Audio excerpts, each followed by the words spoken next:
أعوذ بالله من الشيطان الرجيم. بسم الله الرحمن الرحيم. الحج أشهر معلومات، فمن فرض فيهن الحج فلا رفث ولا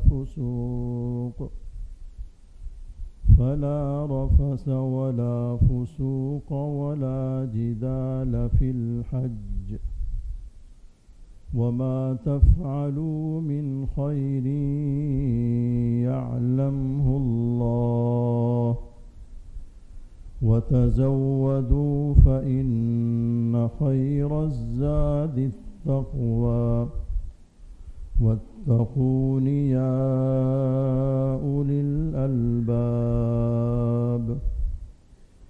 ليس عليكم جناح أن تبتغوا فضلا من ربكم، فإذا أفضتم من عرفات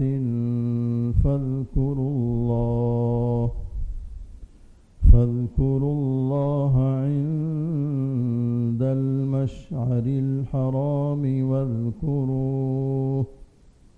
واذكروه كما هداكم، وإن كنتم من قبله لمن الضالين.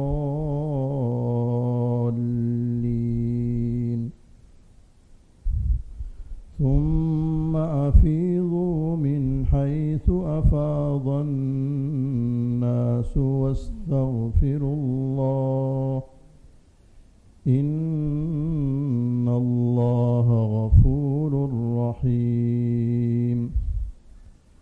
فإذا قضيتم مناسككم فاذكروا الله كذكركم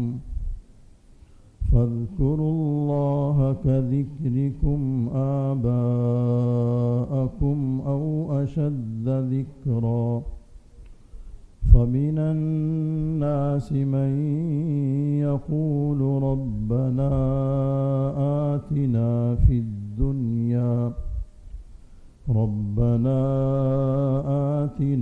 في الدنيا وما له في الآخرة من خلاق.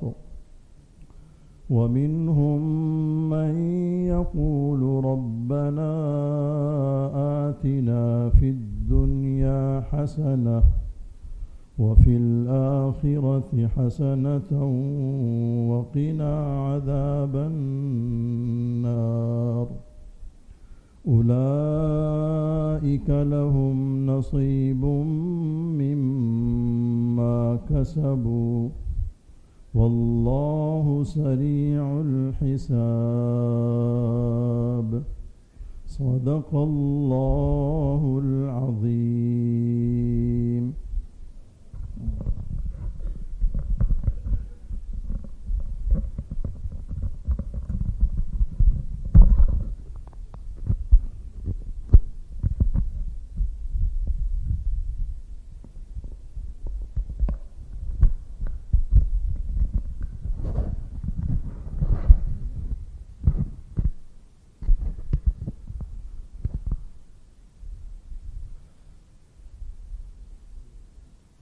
بسم اللہ الرحمن الرحیم. السلام علیکم ورحمۃ اللہ وبرکاتہ. بھائیوں، دوستوں، بزرگوں، اللہ پاک کا بڑا کرم احسان ہے کہ اس نے ہمیں مسلمان پیدا فرمایا اور کلمے اور ایمان والی زندگی عطا فرمائی. اس پر ہم اللہ کا جتنا بھی شکر ادا کریں کم ہے. اور بھائیو، دوستوں، بزرگوں، اللہ پاک نے اس کے بعد بہت بڑا احسان ہم پر فرمایا کہ ہمیں اس سال حج کے لیے قبول فرما لیا. انشاءاللہ بہت جلد آپ ہم حضرات وہاں پر تشریف لے جائیں گے، اور سب اللہ پاک سے دعا فرمائے کہ اللہ پاک ہم سب کو یہ حج مبرور عطا فرمائے. انشاءاللہ بھی تھوڑی دیر بعد بیان ہوگا، وہاں صاحب بیان فرمائیں گے، اس کو بہت ہی دھیان سے دل جمی کے ساتھ بیٹھ کر سنیں اور سمجھیں اس کو اور اس کے مطابق عمل کریں انشاءاللہ۔ بہت ہی آسانی والا معاملہ فرمائیں گے اللہ پاک۔ تو جیسے پہلے ہم کرتے رہے ہیں کہ اس کے سفر پر، حج کے سفر پر تلبیہ پڑھا جاتا ہے، لبیک اللہم لبیک لبیک لا شریک لک لبیک ان الحمد والنعمت لک والملک لا شریک لک۔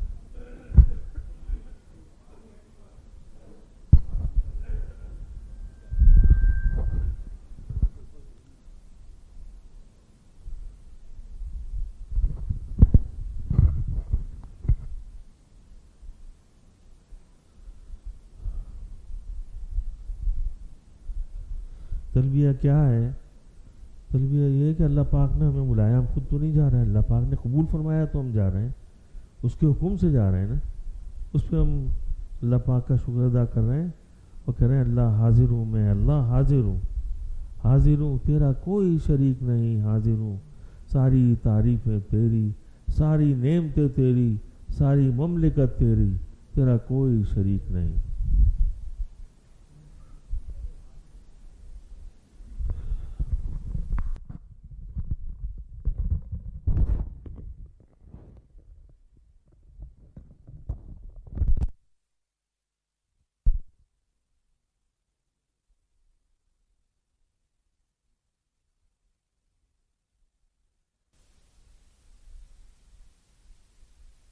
یہ لبیک جو ہے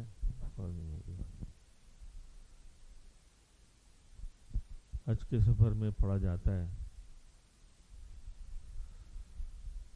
اور عمرے کے سفر میں بھی پڑھا جاتا ہے، جیسا کہ بتایا جائے گا اس کے حساب سے، لیکن عام طور پر کافی عرصے سے دیکھا یہ جا رہا ہے کہ لوگ لبیک نہیں پڑھتے ہیں، جہاز میں بیٹھے ہوئے میقات سے گزر کے نیت ہو چکی، اب غفلت میں ہے، یہ تو اللہ معاف کرے دنیاوی باتیں ہو رہی ہیں یا پھر آرام سے سو رہے ہیں، اس کی طرف کوئی توجہ نہیں۔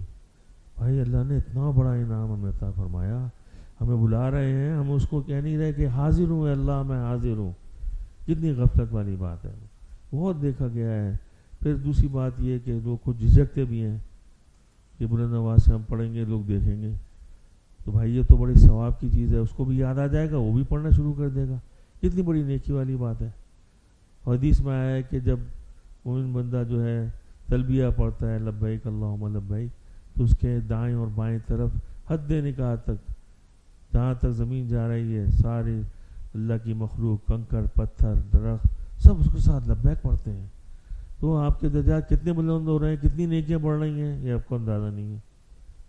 اللہ پاک مجھے بھی اس کی توفیق عطا فرمائے، اور اس کا بڑا اہتمام کرنا ہے، کریں گے نا انشاءاللہ۔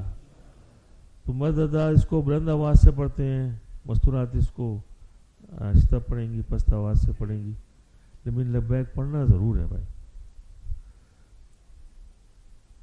تو فرمایا کہ پاک صلی اللہ علیہ وسلم نے صحابہ سے عرض کیا کہ حضرت جبرائیل علیہ السلام تشریف لائے تھے، انہوں نے مجھے کہا ہے کہ لبیک زور سے پڑھو، اور اپنے صحابہ کو بھی کہو کہ زور سے پڑھیں، بلند آواز سے پڑھیں، اور اتنی بڑی حدیث بھی ہمارے سامنے ہے، ہم اس کو بلند آواز سے پڑھیں گے ضرور انشاءاللہ، کوئی جھجک نہیں ہے۔ تو ابھی ہم مل کے پڑھتے ہیں، پہلے میں پڑھتا ہوں، اس کے پیچھے پیچھے آپ حضرات پڑھیں۔ بسم اللہ الرحمن الرحیم۔ لبیک اللہم لبیک لبیک لا شریک لک لبیک ان الحمد والنعمت لک والملک لا شریک لک لبیک اللہم لبیک لبیک لا شریک لک لبیک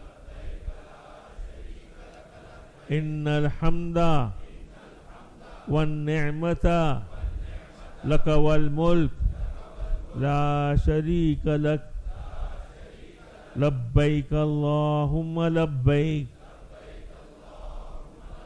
لبیک لا شریک لک لبیک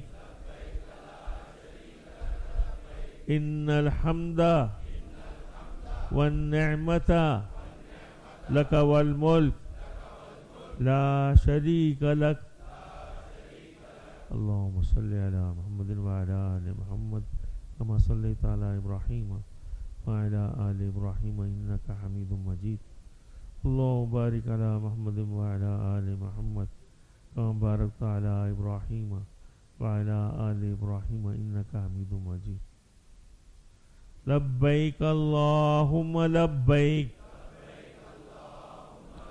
لبيك لا شريك لك لبيك إن الحمد والنعمة لك والملك لا شريك لك لبيك اللهم لبيك لبيك لا شريك لك لبيك إن الحمد والنعمة لك والملك لا شريك لك لبيك اللهم لبيك لبيك لا شريك لك لبيك إن الحمد والنعمة لك والملك لا شريك لك اللهم صل على محمد وعلى آل محمد كما صليت على إبراهيم وعلى آل إبراهيم إنك حميد مجيد اللهم بارك على محمد وعلى آل محمد كما باركت على إبراهيم وعلى آل إبراهيم إنك حميد مجيد لبيك اللهم لبيك لبيك لا شريك لك لبيك إن الحمد والنعمة لك والملك لا شريك لك لبيك اللهم لبيك لبيك لا شريك لك لبيك إن الحمد والنعمة لك والملك لا شريك لك لبيك اللهم لبيك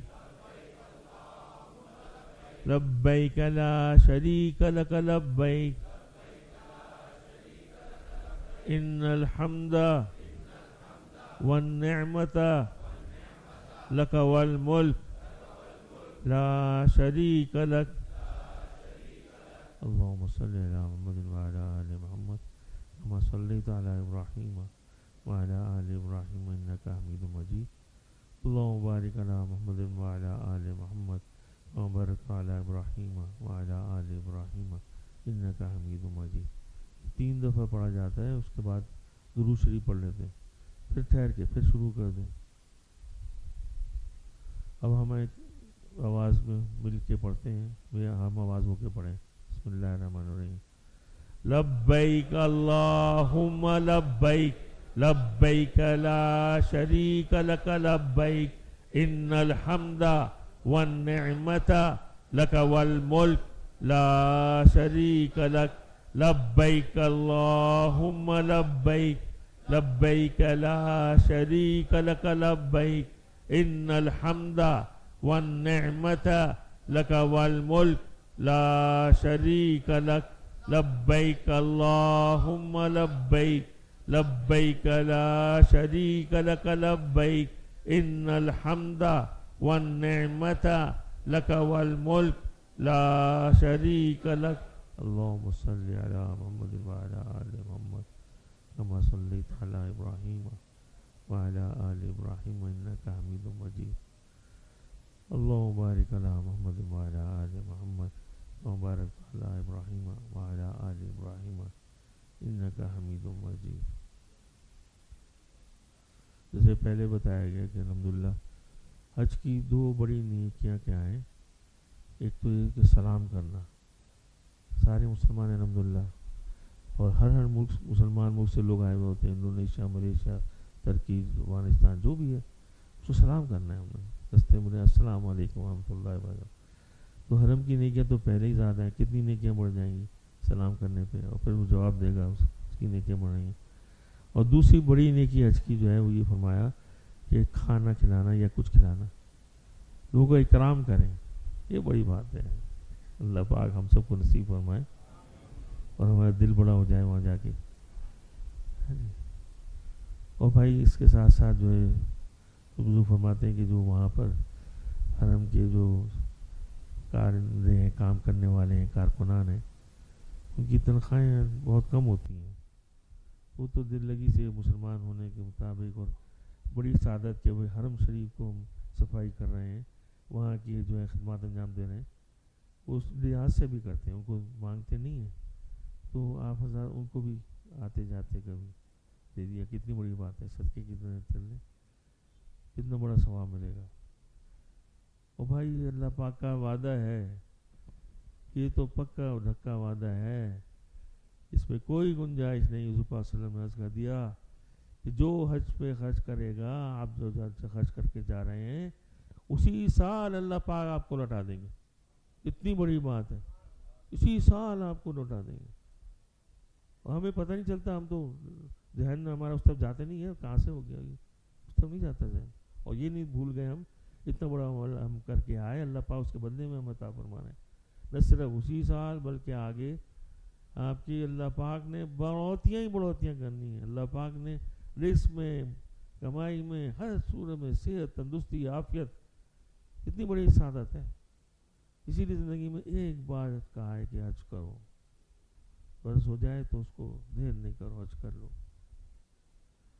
تو بھائی یہ جو ہے بہت قیمتی سفر ہے، اس کو بہت دھیان سے کرنا ہے، دل جمی سے کرنا ہے، خوش دلی سے کرنا ہے، اور جتنی بھی تکالیف وہاں پر آنی ہے ان کو ہمیں برداشت کرنا ہے. اصل میں وہاں پر پھر شیطان بھی بڑے تیز حملے کرنا شروع کر دیتا ہے. چھوٹی چھوٹی معمولی باتوں میں آدمی اریٹیٹ ہو جاتا ہے، غصہ آنے لگتا ہے، چھوٹی چھوٹی معمولی باتوں میں.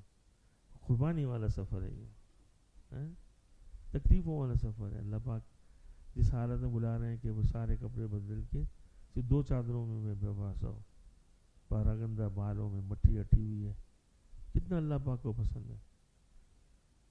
تو بھائی یہ سب کو ہم جو ہے خلوص نیت کے ساتھ ہم کس لیے جا رہے ہیں، یہ اپنے آپ کو ہم درست کر لیں. ہم اللہ کو راضی کرنے جا رہے ہیں، اور ایسے راضی کرنے جا رہے ہیں کہ اس کے بعد جب واپس آئیں گے تو ایسے ہو جائیں گے، ایسے پاک صاف جیسے ماں کے پیٹ سے بچہ پیدا ہوتا ہے بغیر گناہ کے.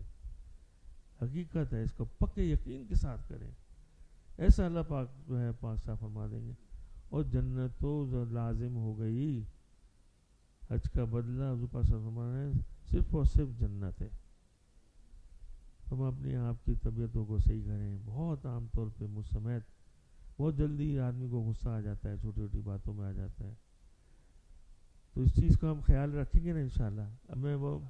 ابھی وہ باتیں میں ذکر نہیں کرنا چاہ رہا کہ ایک ساتھ کے رہ رہے ہیں، بیٹھ رہے ہیں تو اس کے ساتھ اوپر نیچے ہو جاتی ہے تو قربانی ہے.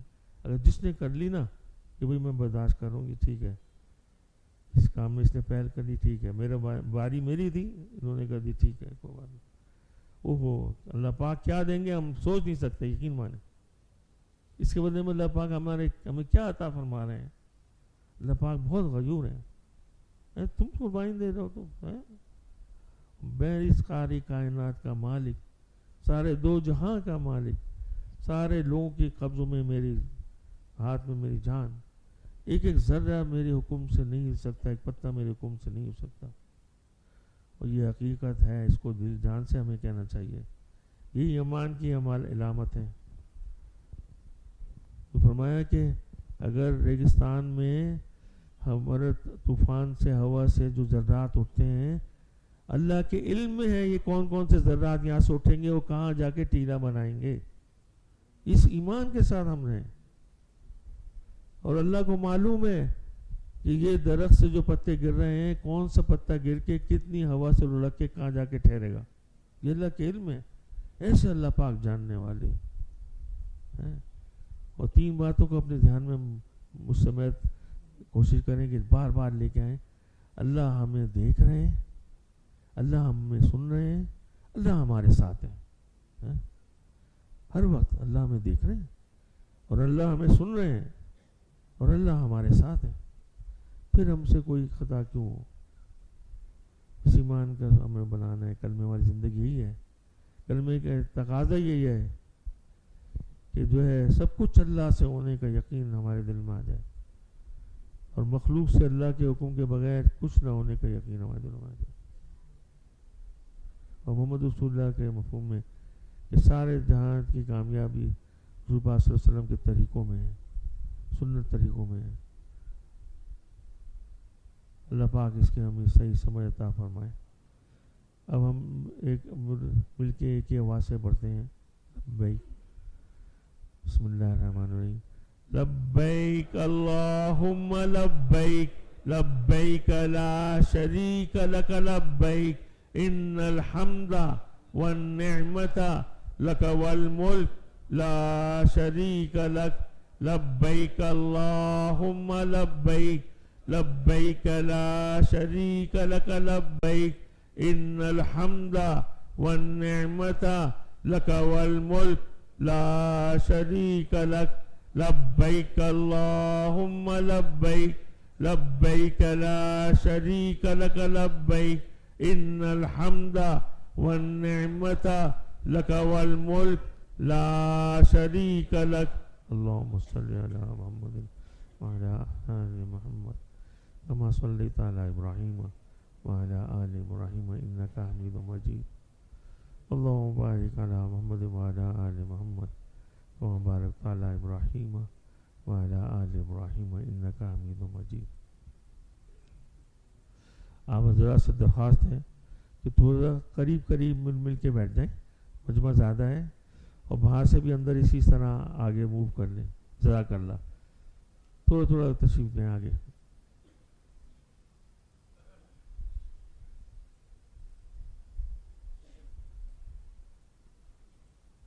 اور حرکت کرنے بھائی اللہ کے لیے آگے آگے آ جائیں.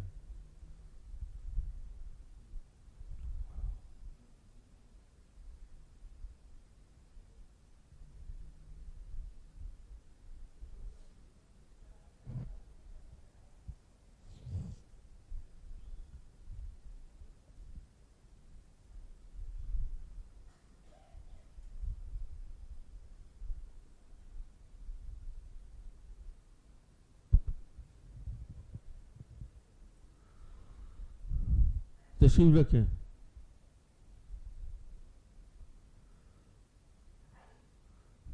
تشریف رکھیں.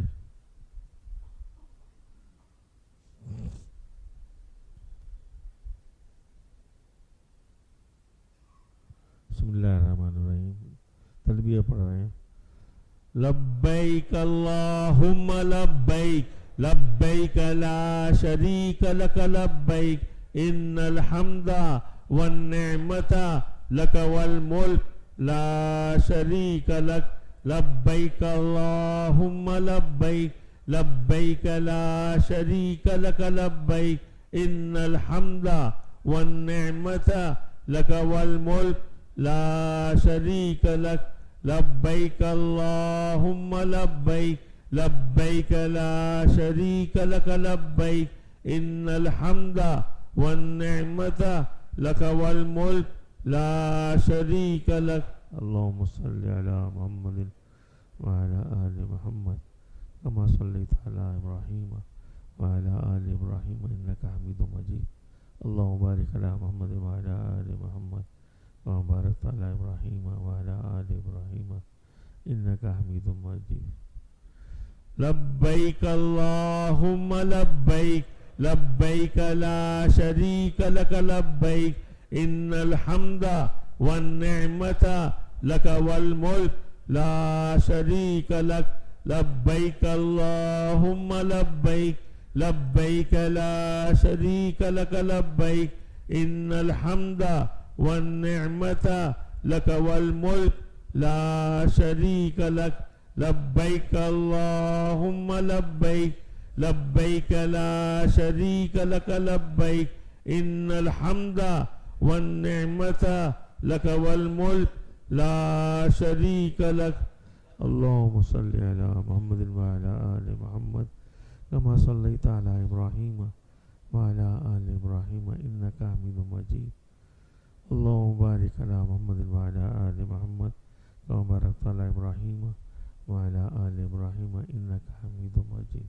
أهل بيته أجمعين وسلم تسليما كثيرا كثيرا. أما بعد فأعوذ بالله من الشيطان الرجيم. بسم الله الرحمن الرحيم. ولله على الناس حج البيت ومن استطاع إليه سبيلا ومن كفر فإن الله غني عن العالمين.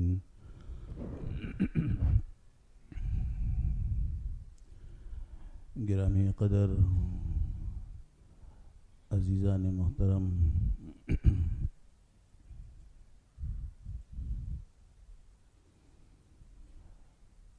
گزشتہ مجلس میں آپ حضرات کی خدمت میں حج تمتع کے پہلے جز عمرے کا بیان ہوا تھا، اور آج کی اس مجلس میں انشاءاللہ حج کا تمتع کے دوسرے جز حج کا تفصیلی نقشہ پیش کیا جائے گا. لیکن اس سے پہلے میں آپ حضرات کو پچھلے بیان کا کچھ تسلسل اور کچھ حصہ عرض کر دیتا ہوں تاکہ بات سمجھنا آسان ہو جائے.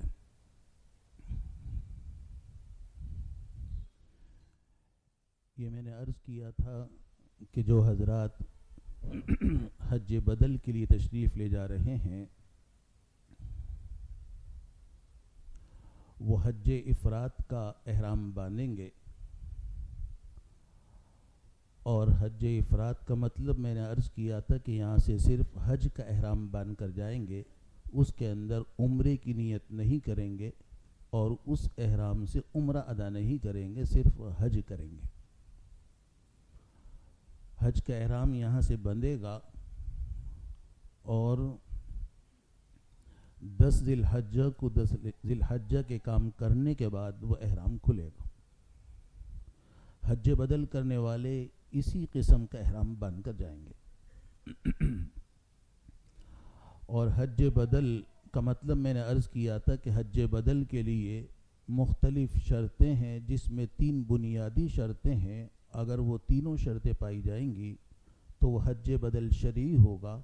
ایسے شخص کو حج افراد کا احرام باندھنا.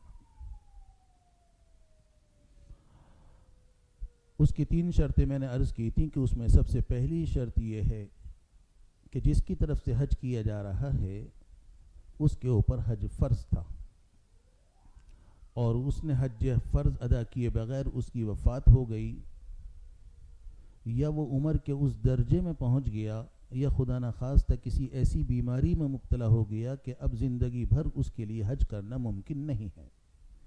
ایسے شخص کی طرف سے جو حج کیا جائے گا اس کو حج بدل کہیں گے، اور یہ حج بدل کی پہلی شرط ہے، یعنی اس کے اوپر حج فرض تھا اور اس کی طرف سے حج کیا جائے.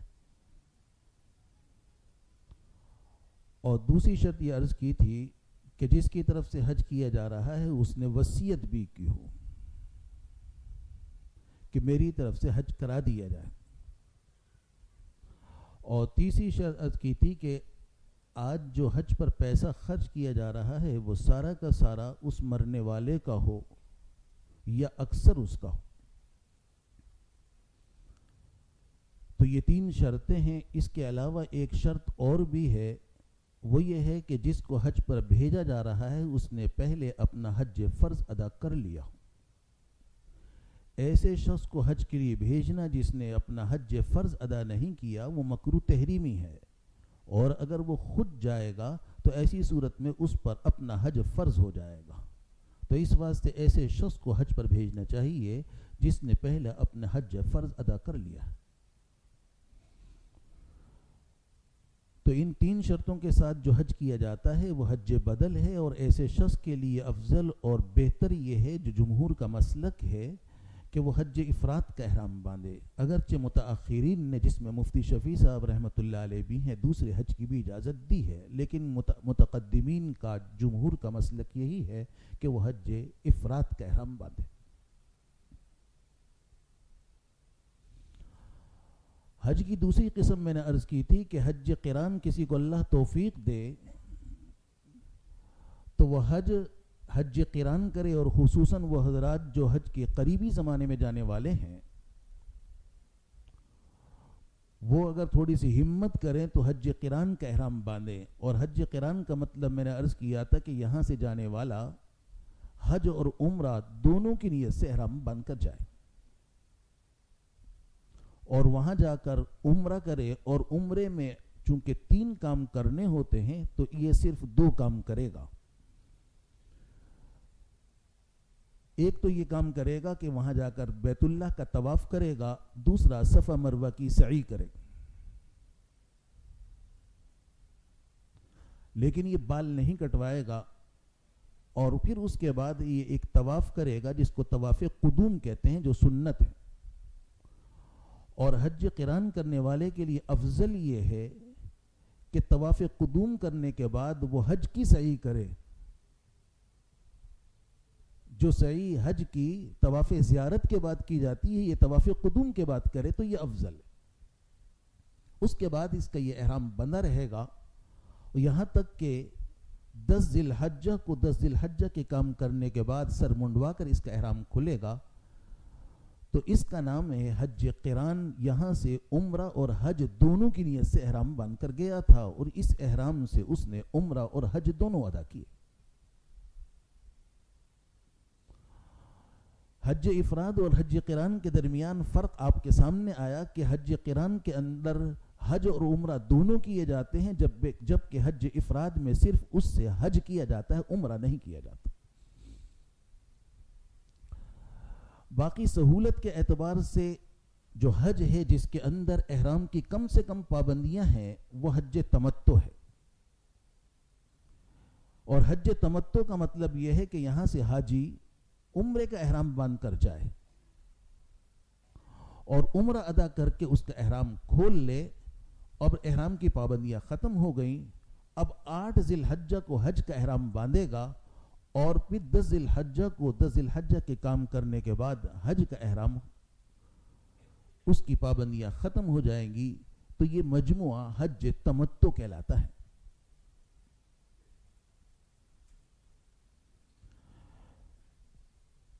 جب تک مکہ مکرمہ میں رہیں گے عمرہ کرنے کے بعد بغیر احرام کی پابندیوں کے رہیں گے، اور اگر حج سے پہلے مدینہ طیبہ جانا ہے تو حج بغیر احرام کے جائیں گے اور وہاں بھی احرام کے بغیر ہی رہیں گے۔ البتہ حج سے پہلے مدینہ طیبہ سے جب حج کرنے کے لیے آئیں گے تو پھر عمرے کا احرام باندھ کر آئیں گے، اور یہاں آ کر عمرہ ادا کریں گے، اور عمرے کے وہ تینوں کام کر کے پھر ان کا یہ احرام بھی کھل جائے گا۔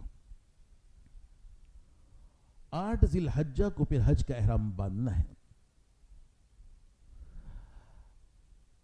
تو 8 ذی الحجہ کو جب حج کا احرام باندھا جائے گا تو اس کا طریقہ، حج کا احرام باندھنے کا طریقہ کے 2 طریقے ہیں۔ حج کا احرام باندھنے کے 2 طریقے ہیں، ایک افضل طریقہ ہو اس میں۔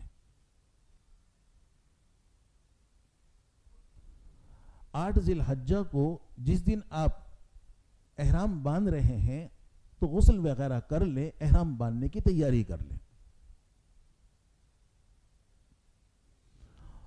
غسل وغیرہ کرنے کے بعد چادریں چاہے اپنی قیام گاہ سے لپیٹ کر حرم میں آ جائیں، یا سلے ہوئے کپڑوں میں غسل کرنے کے بعد چادریں لے کر حرم میں آ جائیں۔ یہاں آ کر آپ سب سے پہلے ایک نفلی طواف کریں۔ نفلی طواف سادے طریقے پر ہوگا کہ اس کے اندر اس کے پہلے 3 چکروں میں رمل بھی نہیں کیا جائے گا، اس کے اندر مونڈا بھی نہیں کھولا جائے گا، اس کے بعد صفا مروہ کی سعی بھی نہیں کی جائے گی. ایک نفلی طواف ہوگا, سادے طریقے پر کیا جائے گا.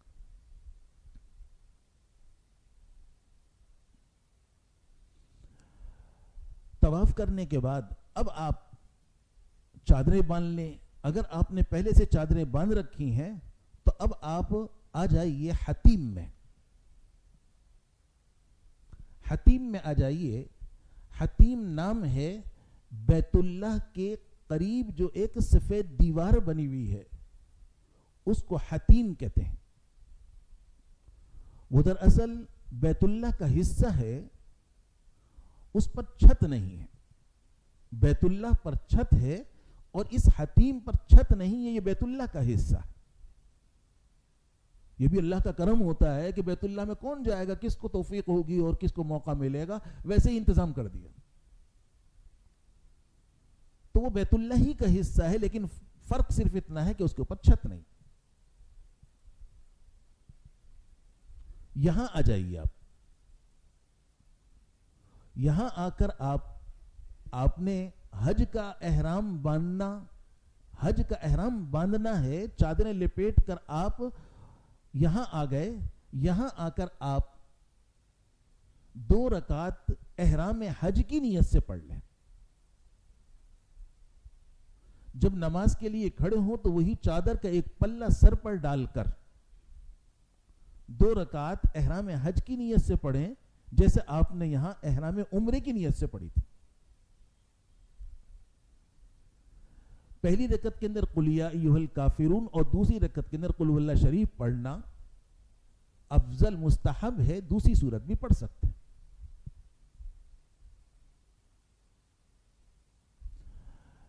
نماز سے فارغ ہونے کے بعد سر سے وہ پلہ اتار دیں اور اب نیت کر کے تلبیہ پڑھ لیں. جب آپ نیت کر کے تلبیہ پڑھیں گے تو آپ کا حج کا احرام بن جائے گا.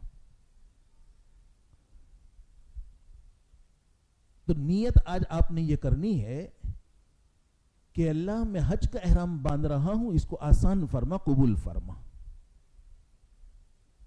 نیت کر کے آپ تلبیہ پڑھیں. 1 مرتبہ تلبیہ پڑھنا ضروری ہے اور 3 مرتبہ تلبیہ پڑھنا افضل اور مسنون ہے. تو اس واسطے 3 مرتبہ تلبیہ پڑھیں. لبیک اللہم لبیک لبیک لا شریک لک لبیک ان الحمد والنعمت لک والملک لا شریک لک. تلبیہ کے الفاظ خوب اچھی طرح یاد فرمائیں. مرد بلند آواز سے اور خواتین آہستہ آواز میں پڑھیں گی. 3 مرتبہ تلبیہ پڑھیں اور اس کے بعد درود شریف پڑھیں. اس کے بعد دعا کریں, حج کی قبولیت اور آسانی کی دعا کریں. اور اگر آپ کو عربی کے الفاظ یاد ہیں تو اس سے نیت کریں اللہم انی ارید الحج فیسرہ لی وتقبلہ منی. اللہم انی ارید الحج فیسرہ لی وتقبلہ منی, کہ اللہ میں حج کا ارادہ کر رہا ہوں, اس کو آسان فرما, قبول فرما. یہ نیت کر لیں. نیت کر کے تلبیہ جب آپ نے پڑھا تو آپ کا یہ احرام بن گیا اور احرام کی پابندیاں لگ گئیں. یہ ہے حج کے احرام باندھنے کا افضل طریقہ, جس کے خلاصہ یہ ہے کہ احرام باندھنے سے پہلے ایک نفلی طواف کیا جاتا ہے اور پھر 2 رکعت احرام حج کی حتیم میں پڑھی جاتی ہیں. اور اگر کوئی یہ شخص یہ عمل نہیں کر سکتا تو کم سے کم نیت حتیم میں کر لے. حتیم میں جا کر 2 رکعتیں حرم میں پڑھ لی, مسجد حرام میں, اب حتیم میں جا کر نیت کر لے. تو یہ افضل طریقہ ہے کہ ہم سب سے پہلے ایک نفلی طواف کر لیں اور اس کے بعد آ کر حتیم کے اندر احرام حج کی نیت سے 2 رکعت پڑھ کر نیت اور تلبیہ یا کم سے کم نیت وہاں کر لیں, نیت اور تلبیہ وہاں پڑھ لیں تو یہ حج کا احرام بن گیا. یہ ہے افضل طریقہ. لیکن ظاہر ہے کہ سب کو یہ موقع مل جائے, سب کے لیے میسر آ جائے, سب اس طرح پہنچ سکے, بہت دشوار ہے. تو اس واسطے جس کو موقع مل جائے, لیکن یہ خوب اچھی طرح یاد رکھیے کہ یہ افضل طریقہ ہے, مستحب طریقہ ہے, پسندیدہ عمل ہے. کسی کو دھکا مکہ دے کر کسی مسلمان کو تکلیف پہنچا کر ہرگز یہ عمل نہ کیا جائے, کیونکہ کسی مستحب عمل کو کرنے کے لیے کسی کو تکلیف پہنچانا یہ انتہائی خسارے کی بات ہے، انتہائی گھاٹے کا سودا ہے. تو اس واسطے اگر موقع ملتا ہے تو یہ عمل فرمائیں، لیکن اگر یہ موقع نہیں ملتا تو اب آپ اپنی قیام گاہ پر ہی احرام باندھیں گے، وہیں آپ نفلیں بھی پڑھیں گے اور وہیں نیت کر کے تلبیہ بھی پڑھیں گے.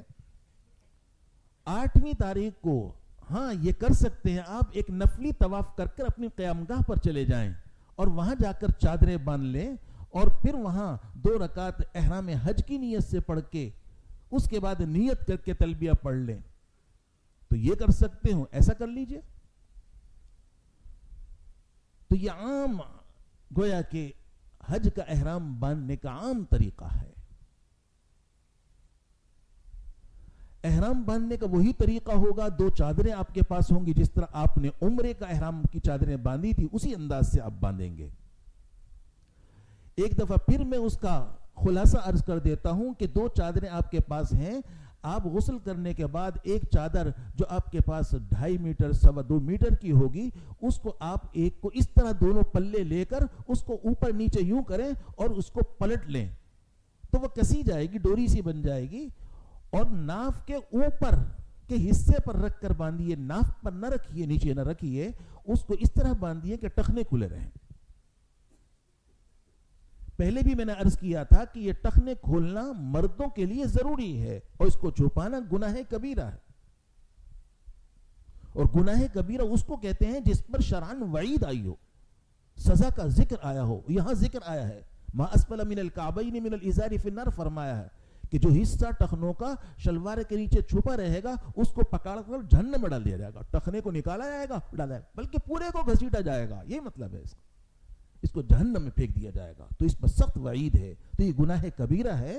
تو اس کا تعلق احرام سے نہیں ہے، اس کا تعلق مسلمانیت سے ہے. تو اس واسطے اس کا اہتمام، آج تو آپ حج پر ہیں، حرم میں ہیں، تو اس واسطے خوب اس کی عادت ڈالنے کی ضرورت ہے. خواتین کے ٹخنے چھپانا ضروری ہے، مردوں کے ٹخنے کھولنا ضروری ہے. تو اس واسطے ایک چادر آپ اس طرح باندھیں گے کہ اس کے اوپر کوئی گرہ گانٹھ نہیں باندھیں گے، کوئی ڈوری ستلی نہیں باندھیں گے، کوئی پن کانٹا اس پر نہیں لگائیں گے. تو اس واسطے جیسے یہاں ہم پکڑ کر آگے سے اس کو 2 بل دے کر باندھ لیتے ہیں، یہ گرہ ہو جاتی ہے. یہ جو اس طرح کرتے ہیں یہ گرہ ہے، بلکہ اس کو اوپر نیچے رکھا پھر گھمایا تو یہ ڈوری سے بن گئی، یہ گرہ نہیں ہے. تو آپ نے ایک چادر باندھ لی اور دوسری چادر دونوں موڑوں پر لے کر اوڑھ لیں گے. اس کے بعد اب آپ 2 رکعتیں پڑھ لیں گے اور 2 رکعتوں میں نیت کریں گے کہ میں احرام حج کی 2 رکعتیں پڑھتا ہوں. نماز پڑھنے کے بعد سر کھول دیں اور پھر نیت کر کے تلبیہ پڑھ لیں اور دعا کر لیں آسانی کی. اس نیت کے اندر بھی خاص جملہ استعمال کیا ہے، اللہم انی ارید الحج فیسرہ لی فیسرہ لی فیسرہ لی. یہ فرمایا کہ آسان کر دے. معلوم چلتا کہ ہے کوئی مسئلہ اس میں. تو اس واسطے خاص طور پر نیتی کے ساتھ جوڑ دیا ہے. 2 رکعت نماز پڑھتا ہوں، کہیں آسان واسان کا لفظ نہیں آیا. حج کا جہاں ذکر آیا اللہم انی ارید الحج فیسرہ لی، ساتھ ساتھ نیت کے اندر آسانی کی دعا بھی سکھائی گئی، مانگی گئی ہے. تو فیسرہ لی وتقبلہ منی، تو معلوم چلتا ہے کہ اس میں آسانی مانگنی ہے. تو یہاں آدمی نیت کر کے تلبیہ پڑھے. نیت میں نے عرض کیا کہ ان الفاظ سے کر لیں یا اپنی زبان میں کر لیں. نیت دراصل دل کے ارادے کا نام ہے. کسی چیز کا ہم پختہ ارادہ کر لیں، اس کو نیت کہتے ہیں. جب ہم نے نیت کر لی، دل کا ارادہ کر لیا، تو زبان سے کہہ لینا یہ افضل ہوتا ہے تاکہ دل اور زبان میں یکسانیت آ جائے. تو اس واسطے ذرا اطمینان بھی ہو جاتا ہے آدمی کو. اس کے بعد آپ نے تلبیہ پڑھ لیا. تلبیہ پڑھ کر پھر دعا کریں. حدیث میں جو خاص دعا سکھلائی، اے اللہ تیری خوشنودی اور جنت کا طلبگار ہوں، تیری ناراضگی اور جہنم سے پناہ مانگتا ہوں. اللہم انی اسألوک رضاک والجنہ، اللہم انی اسألوک رضاک والجنہ واعوذ بک من غضبک والنار. یا اللہ تیری خوشنودی اور جنت کا طلبگار ہوں، تیری ناراضگی اور جہنم سے پناہ مانگتا ہوں. تو یہ آپ دعا بھی کریں، حج کی آسانی اور قبولیت کی دعا کریں. جب آپ نے نیت کر کے تلبیہ پڑھ لیا تو آپ کا احرام بن گیا. احرام کی پابندیاں شروع ہو گئی. اسی طرح خواتین بھی غسل وغیرہ کرنے کے بعد سلے ہوئے کپڑے پہنیں گی، پاک حالت میں نفلیں پڑھیں گی، اور نفلیں پڑھنے کے بعد وہ بھی نیت کر کے تلبیہ پڑھیں گی۔ اگر پاک حالت میں نہیں ہے وہ بھی غسل کریں، لیکن ان کا غسل یہ پاکی کا نہیں ہے، یہ محض ایک نظافت کا ہے، تازگی کا غسل ہے۔ تو یہ غسل کریں، صاف ستھرے کپڑے پہنیں، قبلے کی طرف منہ کر بیٹھ جائیں، کلمہ طیبہ پڑھیں، اس کے بعد نیت کر کے تلبیہ پڑھیں۔ نیت کر کے تلبیہ پڑھنا سب کے لیے ضروری ہے۔ پاک حالت میں ہے تو نفلیں پڑھیں گی، اور اگر پاک حالت میں نہیں ہے تو پھر غسل کرنے کے بعد قبلہ رخ بیٹھ کر وہاں کلمہ طیبہ پڑھ کر اب نیت کر کے تلبیہ پڑھ لیں۔ تو نیت کر کے تلبیہ پڑھنا یہ سب کے لیے ضروری ہے۔ جب آپ نے نیت کر کے تلبیہ پڑھ لیا تو یہ آپ کا احرام بن گیا اور احرام کی پابندیاں لگ گئی۔ یہ 8 ذی الحجہ کو یہ عمل کرنا سنت ہے، مسنون ہے، لیکن بعض مرتبہ وہاں معلم انتظامی ضرورت کی وجہ سے وہ 7 ذی الحجہ کو لے کر جاتا ہے۔ اگر وہ انتظامی ضرورت کی وجہ سے 7 ذی الحجہ کو لے کر جا رہا ہے تو پھر 7 ذی الحجہ کو یہ عمل کریں۔ 7 ذی الحجہ کو اسی طرح آپ غسل وغیرہ کر کے احرام باندھ کر نیت کر کے آپ روانہ ہوں گے مینا کے لیے۔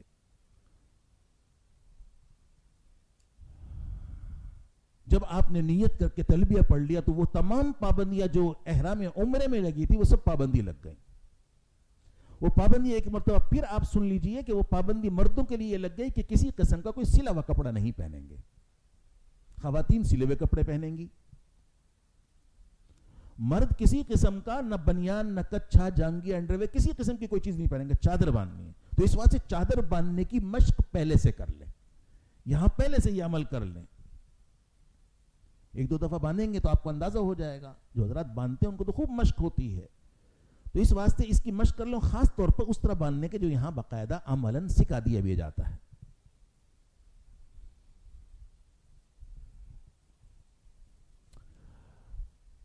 دوسری پابندی یہ لگ گئی کہ مرد سر اور چہرہ ان کا کھلا رہے گا احرام کی حالت میں، البتہ خواتین یہ سر پر رومال باندھیں گی، چہرہ ان کا کھلا رہے گا۔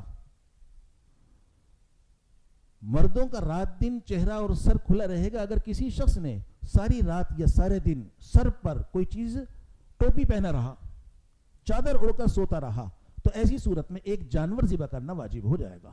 گھنٹے 2 گھنٹے یہ عمل کیا تو 1.25 سیر گندم صدقہ کرنا واجب ہوگی۔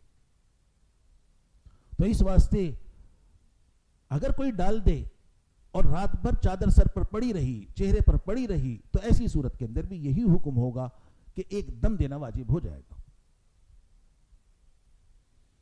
خواتین کے بارے میں میں نے عرض کیا کہ ان کا چہرہ کھلا رہے گا، تو ہرگز اس کا یہ مطلب نہیں کہ پردہ نہیں کریں گی۔ پہلے بھی میں نے عرض کیا تھا پردہ کرنا ان کے لیے یہاں بھی ضروری ہے، وہاں زیادہ ضروری ہے۔ البتہ چہرہ کھلا رہنے کا مطلب یہ ہے کہ چہرے سے کپڑا مس نہ کرے، لگے نہیں۔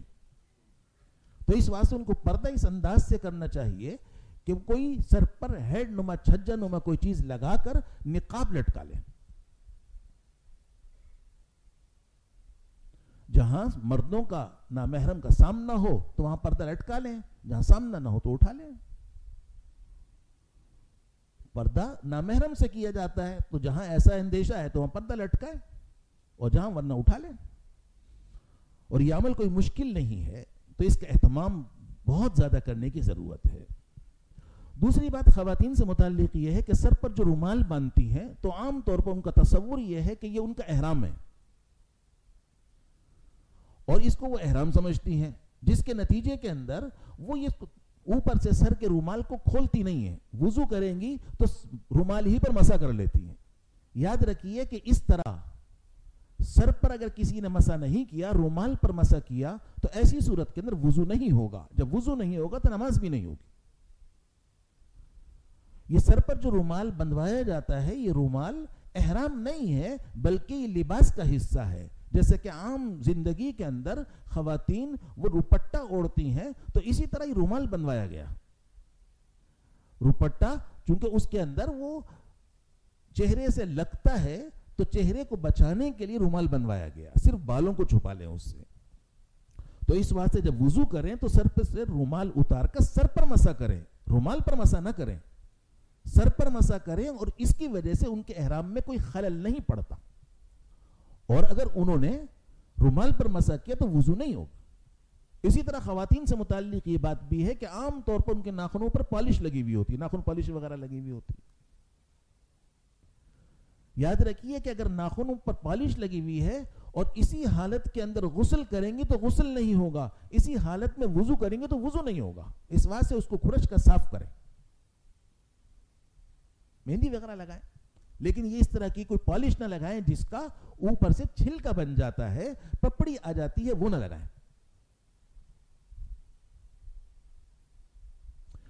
اسی طرح ایک پابندی یہ لگے کہ کسی قسم کی کوئی خوشبو وغیرہ استعمال نہیں کریں گے. نہ عطر لگائیں، نہ سینٹ لگائیں، نہ خوشبودار تیل استعمال کریں، نہ خوشبودار کوئی مشروب استعمال کریں، خوشبودار پان وغیرہ بھی استعمال نہ کریں، خوشبودار میک اپ بھی استعمال نہ کریں. یہ مردوں کے لیے بھی ہے، خواتین کے لیے پابندی ہے. اسی طرح ایک پابندی لگے کہ کسی قسم کے بال نہ توڑے نہ کاٹیں. یہ بھی پابندی مردوں کے لیے بھی ہے، عورتوں خواتین کے لیے بھی ہے. ایک بال توڑیں گے تو ایک مٹھی، اور دو بال توڑے تو دو مٹھی، اور تین بال توڑے تو تین مٹھی گندم صدقہ کرنا واجب ہوگا. اس سے زیادہ اگر توڑے ہیں تو 1.25 سیر گندم صدقہ کرنا واجب. تو اس واسطے وضو کرتے وقت مرد داڑھی میں انگلی ڈال کر خلال نہ کریں. خلال یوں کیا جاتا ہے، یوں نہ کریں، بلکہ پانی لے کر اس طرح کریں. اور وہ داڑھی جو گھنی ہوتی ہے اس میں خلال کیا جاتا ہے. جو گھنی نہ ہو تو اندر تک پانی پہنچایا جاتا ہے، جو گھنی ہو تو اس کے اندر اوپر سے پانی بہا لینا کافی ہوتا ہے. جو گھنی نہیں ہے اس کے اندر خلال اور کھالوں تک پانی پہنچانا ضروری ہوتا ہے. جو گھنی ہے تو اوپر سے پانی چلا جائے کافی ہو جاتا ہے.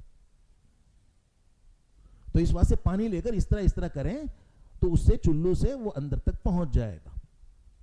اسی طرح خواتین کنگھی وغیرہ نہ کریں، اس سے بال ٹوٹیں گے. غسل وغیرہ کر رہے ہیں تو بدن پر زور سے رگڑے نہیں کہ بال ٹوٹیں گے اس سے. ہاں البتہ خود ہی کسی بیماری وغیرہ سے جھڑتے ہوں تو اس کی وجہ سے کوئی چیز واجب نہیں، احتیاطاً کچھ صدقہ دے دے. اسی طرح ایک پابندی یہ لگے ناخن وغیرہ نہیں کاٹیں گے. اگر کسی نے ایک پاؤں کی 5 انگلیوں کو ناخن کاٹ لیے تو ایک دم دینا واجب ہوگا. ایک انگلی کا ناخن کاٹے تو 1.25 کلو گندم صدقہ کرنا واجب ہے. یہ مردوں کے لیے بھی ہے، خواتین کے لیے بھی ہے.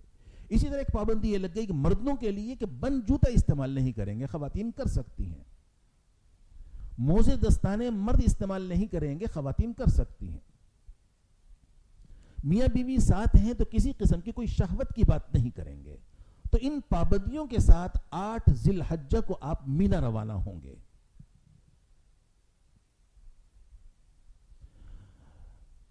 8 ذی الحجہ کو مینا میں آپ نے صرف 5 نمازیں پڑھنی ہیں، ظہر، عصر، مغرب، عشاء اور 9 تاریخ کی فجر. اگر کوئی 7 ذی الحجہ کو جائے گا تو ایسی صورت کے اندر کچھ زیادہ نمازیں ہو جائیں گی، تو اس میں کوئی حرج نہیں. تو آج مناسک سے متعلق، حج سے متعلق 8 ذی الحجہ کو مینا میں صرف 5 نمازیں سنت ہیں. اگلے دن 9 تاریخ ہے. 9 تاریخ کو سورج چڑھنے کے بعد مینا سے میدان عرفات کے لیے روانہ ہوں گے. یہ یاد رکھیے کہ بہت ساری چیزیں وہاں معلم، آپ کا ٹریول ایجنٹ الٹے سیدھے کام کرے گا، تو آپ چوکنا رہیں، ہوشیار رہیں کہ کیا ہو رہا ہے. اس واسطے اس کو خوب اچھی طرح سمجھ کر جائیں. وہ کرتے کیا ہیں، وہ 9 ذی الحجہ کو جانا ہے، سورج نکلنے کے بعد وہ رات ہی کو لے جاتے ہیں. 2 بجے اٹھا کر چلو بھائی مینا میں آپ نے آرام کرنا ہے، کل آپ کو بڑے کام کرنے ہیں. وہ رات بھر آپ کو ستاتا رہے گا. اس سے پہلے سے کہتے ہیں کہ بھی طریقے سے کام ہوگا. تو اس واسطے وہ اپنے جلد بازی کے اندر وہ اس طرح کی حرکتیں کرتا ہے. یہ حضرات بتائیں گے آپ کو انتظامی طور پر، لیکن یہ خوب تجربے کے اندر یہ باتیں آتی ہیں. تو وہ ایسی حرکت ہے کہ ہم لڑیں گے نہیں لیکن سنت کو بیچیں گے بھی نہیں. تو اس واسطے وہ 9 ذی الحجہ کو سورج چڑھنے کے بعد آپ نے میدان عرفات جانا ہے. وہ رات ہی بولے کہ چلو بھائی چلو. 9 ذی الحجہ کے بعد جو رات آ رہی ہے وہ بھی آپ کو آدھی رات تک جنگنا ہے. میدان عرفات کا دن یہ بھی سارے عمل میں گزرنا ہے. اس نے ایک رات پہلے بھی جگہ دیا بلا وجہ معذرت کے ساتھ, لیکن یہ بات آپ اچھی طرح سمجھیں. اس بات کو آپ نے 9 تاریخ کو سورج چڑھنے کے بعد جانا ہے. آپ وہاں سے جائیں گے کیونکہ یہ سہولت سے دین سہولت کا نام بن گیا ہے. دین سہولت کا نام نہیں ہے. دین اللہ کے رسول کے حکم پر چلنے کا نام ہے. فریضہ ہے, اس کی ادائیگی کے لیے جا رہے ہیں. اس میں سہولت ہے, اس میں سہولت ہے. اس چکر میں نہ پڑیں. عمل کو دیکھیے, عمل صحیح ہونا چاہیے. خوب سورج جب آپ 9 ذی الحجہ کو خوب اچھی طرح سمجھ لیجئے, سورج نکلنے چڑھنے کے بعد اب مینا سے آپ میدان عرفات کے لیے روانہ ہوں گے. پہنچتے پہنچتے آپ کو ظہر ہو جائے گی. ظہر کے وقت آپ پہنچیں گے. 9 ذی الحجہ ہے. 9 ذی الحجہ کو میدان عرفات کی حاضری حج کا سب سے بڑا فرض ہے. حج کا ایک فرض احرام باندھنا ہوتا ہے, ایک فرض میدان عرفات کی حاضری ہوتی ہے, ایک فرض اس کا ہوتا ہے طواف زیارت. یہ فرائض ہیں اس کے. تو یہ سب سے بڑا وہ فرض ہے کہ اگر کسی نے سارے کام کیے اور یہ نہیں کیا اس کا حج نہیں ہوگا. حج ہی نہیں ہوا اس کا.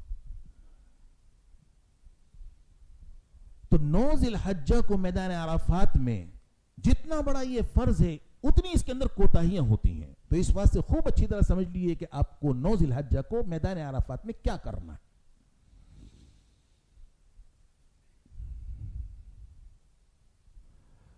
میں نے عرض کیا کہ پہنچتے پہنچتے آپ کو ظہر کا وقت ہو جائے گا. یاد رکھیے وقوف عرفہ کا وقت زوال کے بعد سے شروع ہوتا ہے.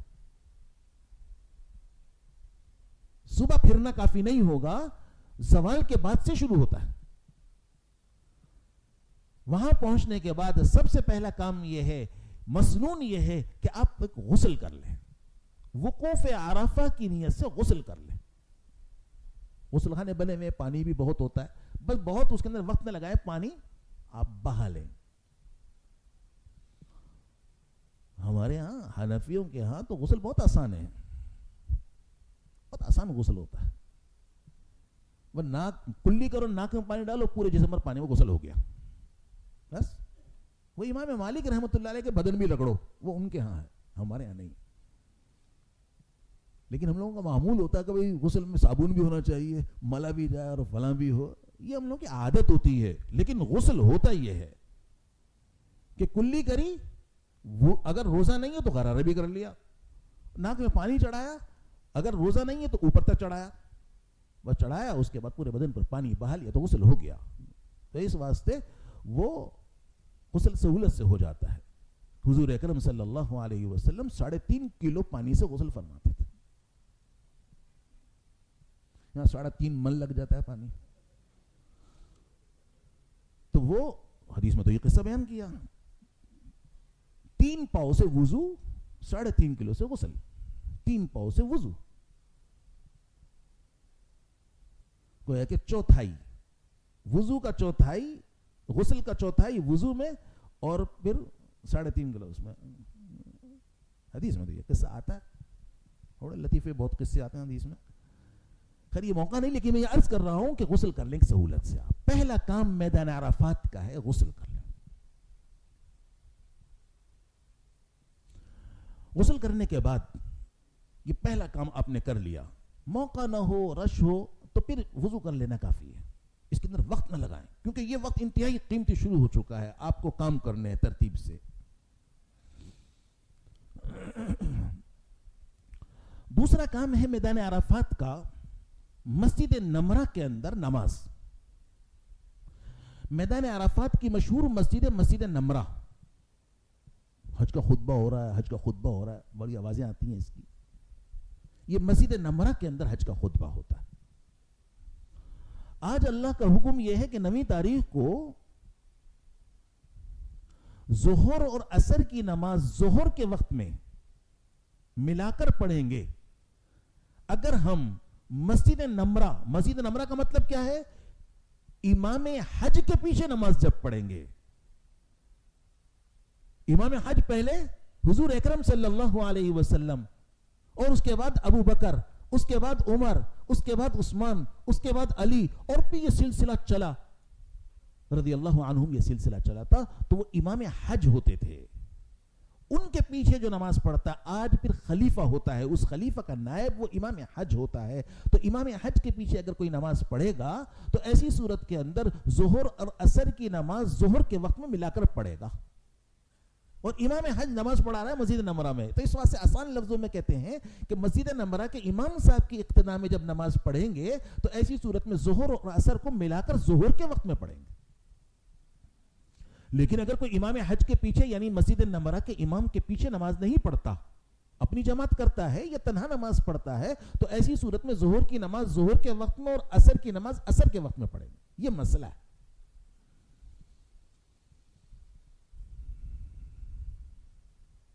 یہ تو میں نے مسئلہ عرض کر دیا. لیکن وہاں سے متعلق ایک مشورہ بھی ہے اور ایک حضرات احناف کے لیے مسئلہ بھی ہے. مشورہ یہ ہے کہ آپ حضرات مسجد نمرہ تشریف نہ لے جائیں، اس واسطے کیونکہ حجاج اکرام ہمارے ہاں سے جانے والے عام طور پر عمر رسیدہ ہوتے ہیں. یہاں کا جوان بھی کمزور ہوتا ہے، ضعیف ہوتا ہے، کمزور ہوتا ہے،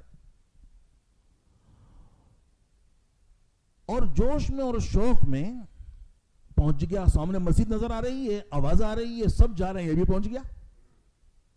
جب واپسی ہوتی ہے تو شدید گرمی کا وقت ہوتا ہے، رش بے پناہ ہوتا ہے، ہجوم بے تحاشا ہے، سارے خیمے ایک ہی طرح ہوتے ہیں. اب وہاں سے نکلا، راستہ بھٹک گیا، خدا نخواستہ گر پڑ گیا تو ساتھیوں سے بچھڑ گیا، خود تکلیف میں مبتلا ہو گیا، تو ایک مستحب عمل کرنا تھا، اس کی وجہ سے اس کے بعد کے عمل سارے کے سارے اس کے متاثر ہوتے ہیں. تو اس واسطے مشورہ یہ ہوتا ہے کہ آپ اپنے خیمے میں جماعت سے نماز پڑھیں، اور جب اپنے خیمے میں نماز پڑھیں گے تو ظہر کی نماز ظہر کے وقت میں اور عصر کی نماز عصر کے وقت میں پڑھیں.